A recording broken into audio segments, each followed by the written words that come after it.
Alright, welcome back everyone. So I'm doing things a little differently today. Got tired of the basement recordings for simple videos like this, and I'm out here at Long Pine Reservoir here in Chambersburg, PA. Beautiful area, excellent fishing in early season and late season for bass. But the reason I'm out here is to talk about the guide series Veil Camo. A lot of you guys had asked questions after the first video that I did, basically just my initial review. So this is kind of like my 60-day review in regards to that. All the different systems that I have, the mid-weight and the sweet spot, which is the heavy jacket and bibs.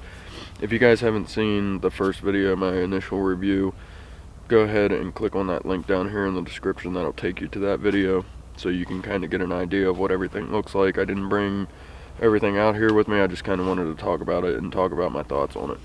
So initially, my review on it is the mid-weight pants and the mid-weight jacket are about all you're ever going to need for central East Coast, even down into your southern East Coast area, if that's where you're at.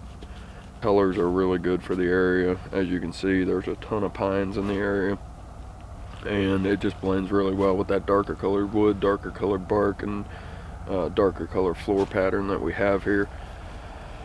So the reason I say that is because if you layer up properly, like I wear my scent lock silks and then a waffle top and bottom, and then I put my mid-weights on over top of that. So I've hunted in sub-freezing conditions so far with them and never had an issue with chill. The only reason that I've worn the sweet spot is because of inclement weather such as rain and snow. But with the sweet spots, are so heavy that you're going to want to pack them up in a backpack, go out to where you're going, and then put them on if you're walking further than 300-400 yards, because you are going to sweat. Those are like a heavy fleece lined jacket, heavy fleece lined bibs, and they do not let any of the ambient temperature out from within them, which is really good for when you're sitting in a cold spot. But as far as hiking to, you know, a deep wilderness area or something like that, they're extremely warm.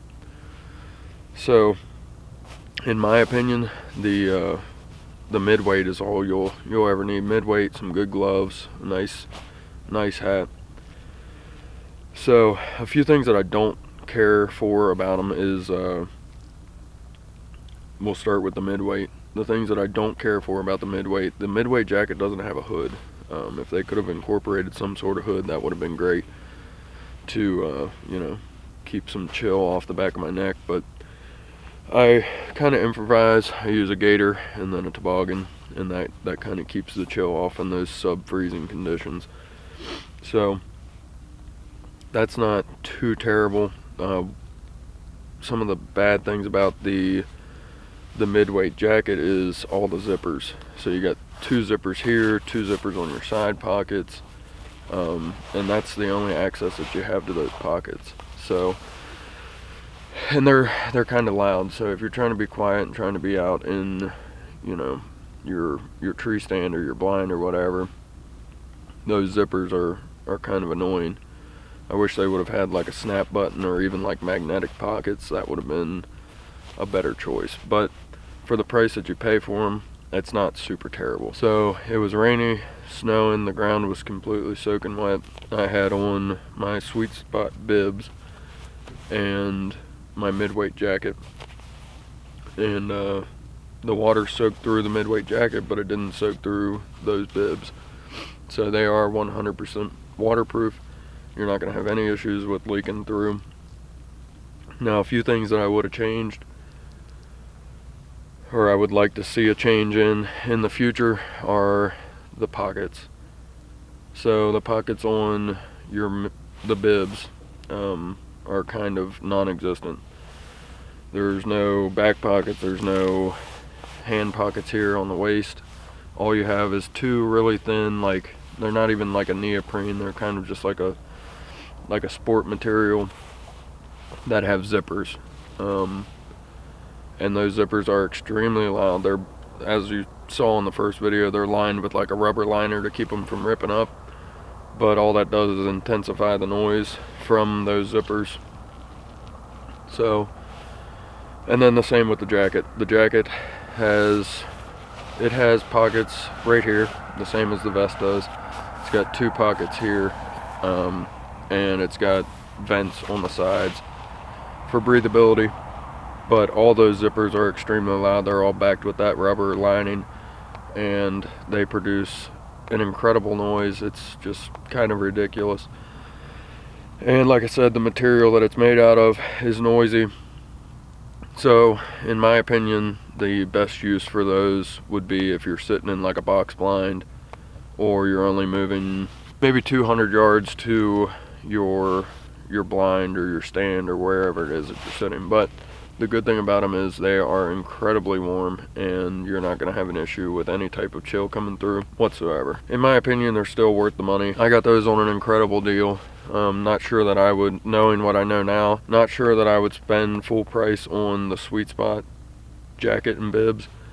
But for the price that I got them at, I can't complain about them. The color pattern on them is amazing. As you can see, it blends. I mean, I'm not right up against the woods here, but that darker color veil is really, really good. If you have a lot of heavy pines, you have a lot of dark structure in your wood lines, it does really well with blending in. I tend to tuck my tree stands up into pine trees or heavy cover trees, and it just sets right in there, and it's really hard to tell.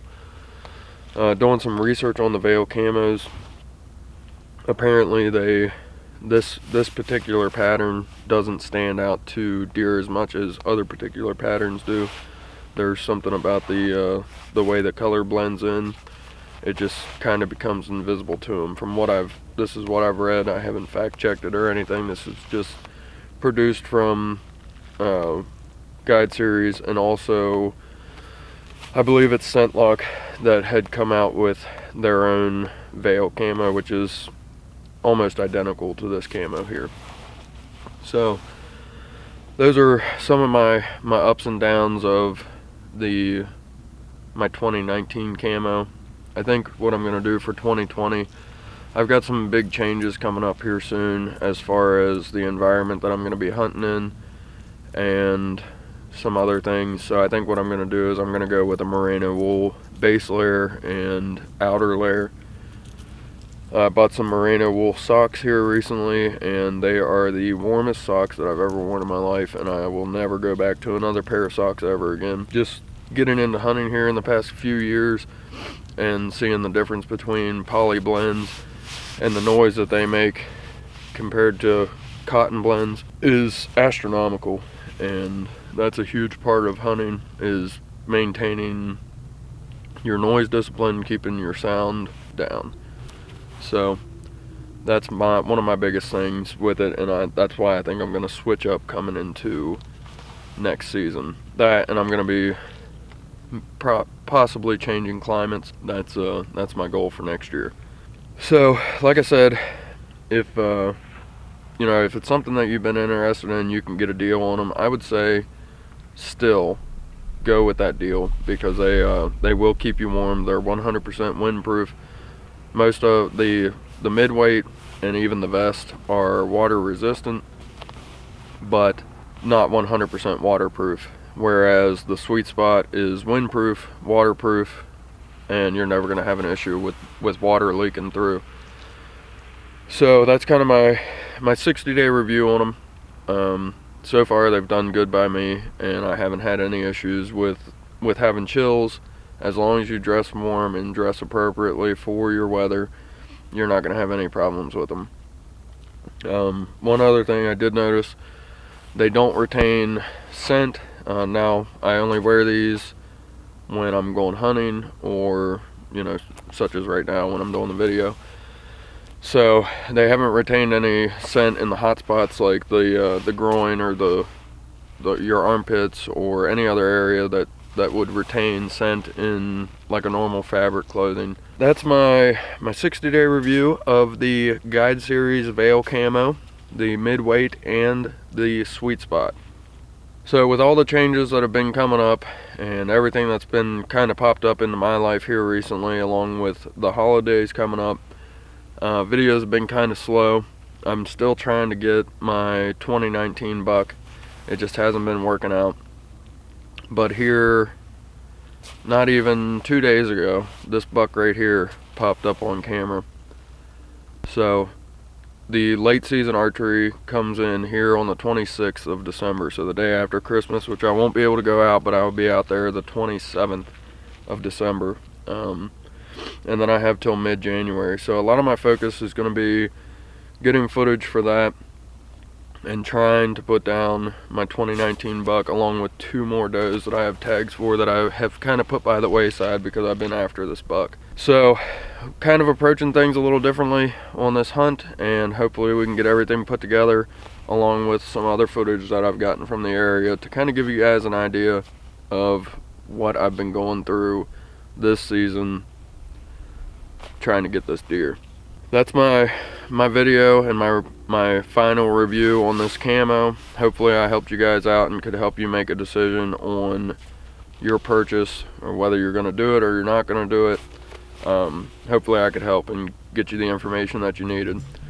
I really appreciate you guys coming and checking it out, and remember, live life outdoors. Bye.